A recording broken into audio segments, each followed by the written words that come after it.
Salutare, dragi prieteni! Pe ce logică inversă trebuie să fii să nu distingi nazistul de erou, criminalul de război, agresorul de erou, rusul de ucrainean? Tot mai mulți cioloveci, în mentalitate, dar din păcate sunt concetățeni de-ai noștri, îi acuză pe ucraineni de nazism.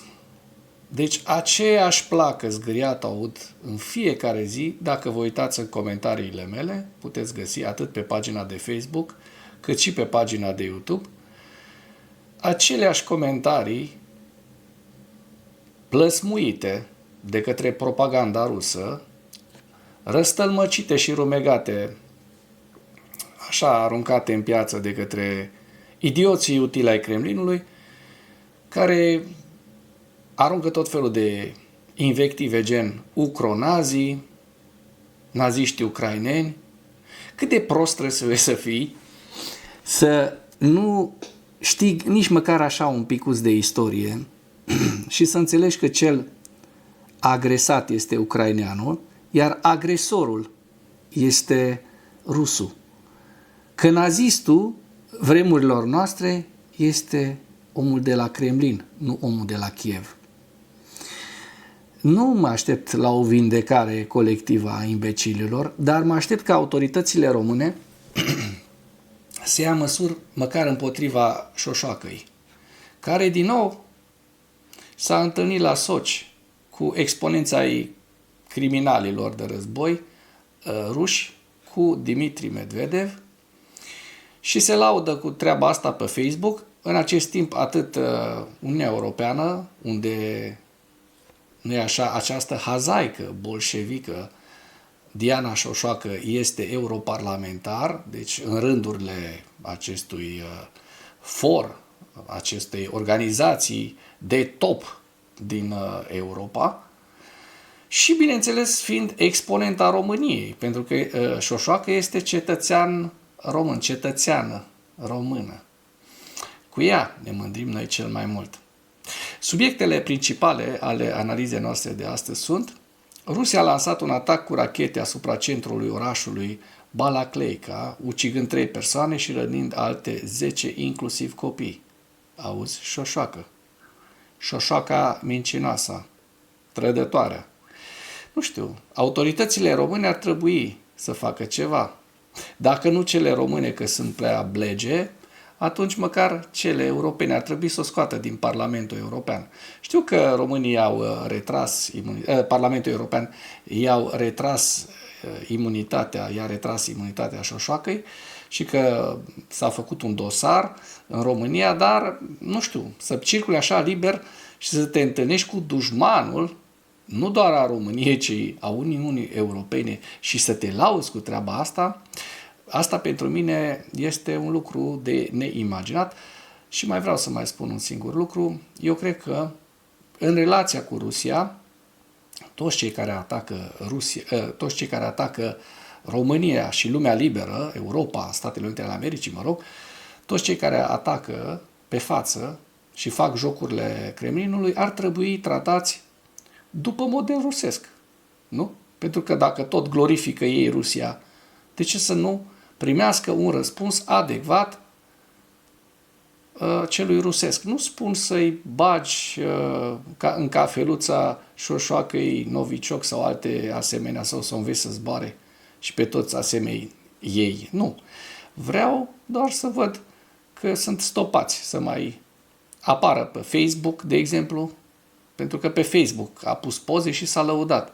Facebook este o platformă occidentală, nu una rusească, din câte știu eu. Măcar cenzurații pe acești exponenți ai propagandei rusești. Nu mă aștept să cenzurați toți idioții utili, că ar fi foarte multă muncă și, așa cum știm, ăștia tot timpul vor apărea.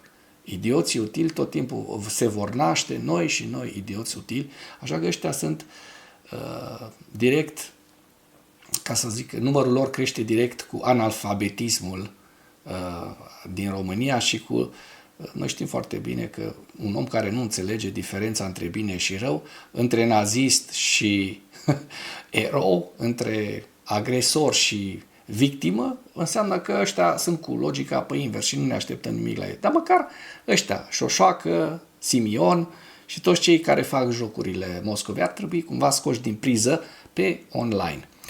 Zic și eu. Șoșoacă s-a lăudat la Sochi cu un compliment din partea lui Medvedev. Ucraina a folosit drone de tip torpile într-un atac asupra platformelor offshore rusești. Forțele de apărare ucrainene au atacat baza de stocare a dronelor Rubicon și o rafinărie de petrol din Rusia. Vedem despre ce rafinărie de petrol este vorba. Kyiv Independent are mai multe articole foarte interesante, între care unul care mi-a atras atenția: ce ar însemna căderea Pokrovskului pentru Ucraina și Rusia.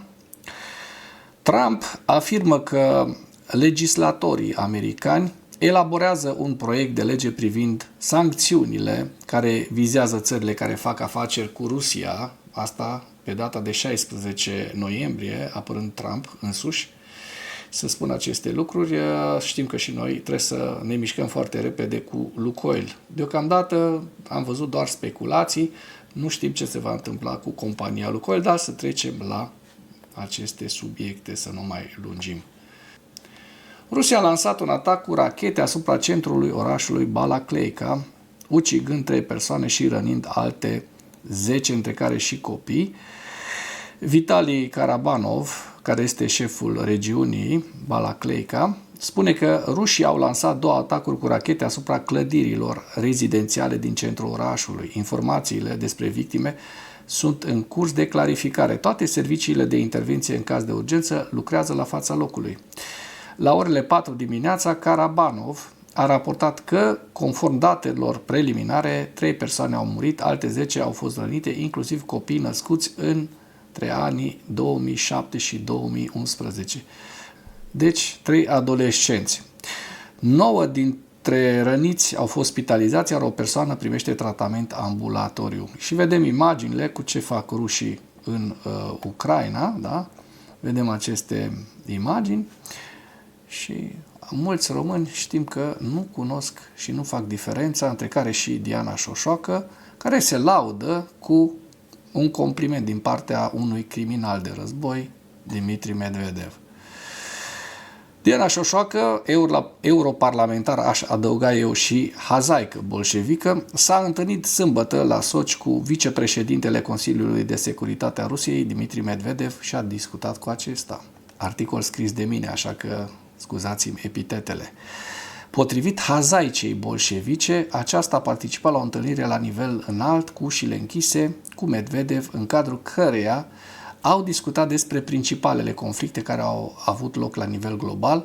În discursul său, Șoșoacă a cerut un comportament bazat pe normalitate, respect, reguli și principii reale de diplomație și educație politică. Discursul ei a fost foarte apreciat de către Dmitri Medvedev, care l-a numit un discurs strălucit. Ca semn de respect și recunoștință, Medvedev a ales să stea lângă Diana Șoșoacă, cu care vorbise direct în fotografia oficială. Acesta este un gest extraordinar, având în vedere protocolul strict și măsurile de sănătate și siguranță introduse pentru delegații, se arată în comunicat. Și hai să mărim un picuț aici, să o vedem pe Șoșoacă, aici o vedeți în această imagine, și aici este Medvedev. Rușine. Rușine că avem astfel de cozi de topor rusești în România și în Uniunea Europeană, la cel mai înalt nivel. Ucraina a folosit drone de tip torpile într-un atac asupra platformelor offshore rusești. Serviciul de informații al apărării ucrainene a efectuat o operațiune maritimă complexă folosind drone Magura ca tranși și torpile. The Times a relatat operațiunea. Atacul a avut loc în noaptea de 21 septembrie, dar a fost relatat public abia la începutul lunii octombrie. Deci este un atac de mai de mult, dar care este interesant cum s-a desfășurat. Unitatea Ferata, care a fost însărcinată cu distrugerea unui radar rusesc instalat pe o platformă de foraj, pentru a elibera calea altor drone, a executat prima fază a operațiunii. În atac au fost folosite 2 drone Catran X1 și X3. Acestea transportau 9 drone FPV și 4 muniții cu aripă fixă pentru zbor. Fiecare Catran transporta și arme suplimentare, muniții subacvatice pentru survolare, descrise ca torpile inteligente cu rază lungă de acțiune cu focoase de 80 de kilograme. Torpilele au fost lansate la 50 de km de platformele de foraj, s-au apropiat până la 15 km și au trecut în modul stand-by. Dronele Catran s-au îndepărtat apoi și au desfășurat o dronă de releu pentru a menține comunicarea cu torpilele. Militar ne-a relatat anterior despre utilizarea de către Ucraina a torpilelor lansate de drone împotriva forțelor rusești, deși tipurile specifice de torpile și drone rămân necunoscute. O torpilă a lovit un suport de platformă când pușcașii marini ruși, infanteriștii ruși, au început să se deplaseze pe punte, au fost folosite drone FPV. În același timp, munițiile care zăboveau, lansate de dronele Catran, au atacat și distrus sistemul radar de pe turn. Acesta a deschis calea pentru alte drone aeriene care au distrus ulterior o stație radar, Nebu-U, în Crimea ocupată. După finalizarea misiunii, dronele de atac Magura s-au îndreptat către Novorossiysk, unde au avariat un depozit local de petrol. Iată o știre foarte interesantă. Forțele de apărare ucrainene au atacat baza de stocare a dronelor Rubicon și rafinăria de petrol, o rafinărie de petrol din Rusia. Ca parte a reducerii potențialului ofensiv al inamicului, așa, ucrainenii au atacat instalațiile rafinăriei Novokuibushevsk din regiunea Samara a Federației Ruse. Aceasta este o rafinărie de petrol al cărei volum anual de prelucrare este de 8,8 milioane de tone. Întreprinderea produce peste 20 de tipuri de produse comerciale, este implicată în aprovizionarea armatei de ocupație ruse, este unul dintre principalii producători de combustibil de cea mai înaltă calitate pentru motoarele de avion. Se arată în mesaj. Hai să și dăm drumul la filmare, între timp să citim în continuare știrea. Explozii și incendii au fost înregistrate în zona țintei. Amploarea pagubelor este în curs de clarificare. În plus, apărătorii au atacat baza de depozitare a dronelor a unității Rubicon și o stație de pompare a combustibililor și lubrifianților în teritoriul ocupat temporal al regiunii Donetsk. De asemenea, au fost clarificate rezultatele avariilor aduse rafinăriei din Ryazan.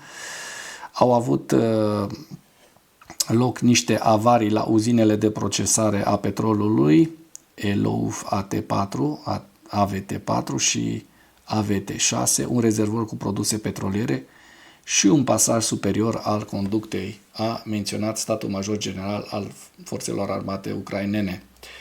Trecem la ziua 1363 a războiului din Ucraina.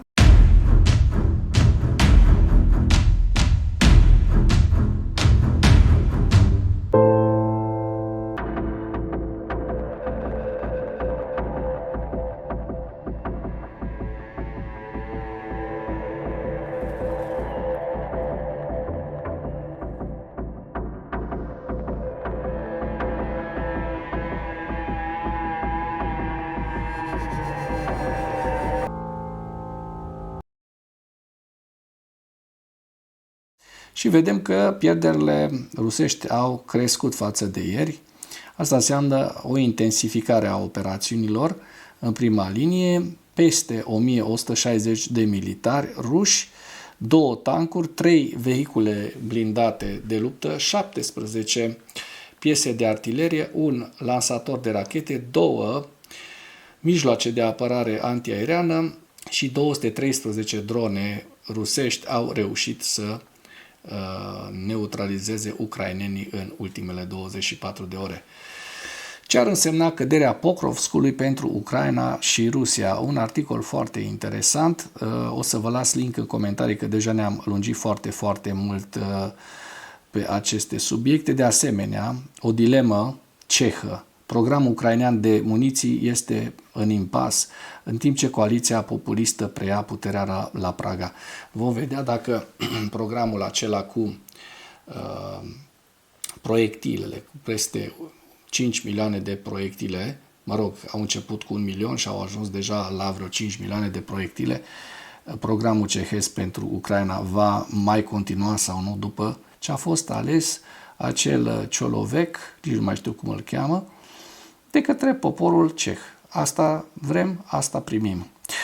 Și de asemenea, o știre foarte interesantă, care ne vizează și pe noi în mod direct, Trump declară că membrii Congresului american, legislatorii americani, elaborează un proiect de lege privind sancțiuni care vizează țările care fac afaceri cu Rusia.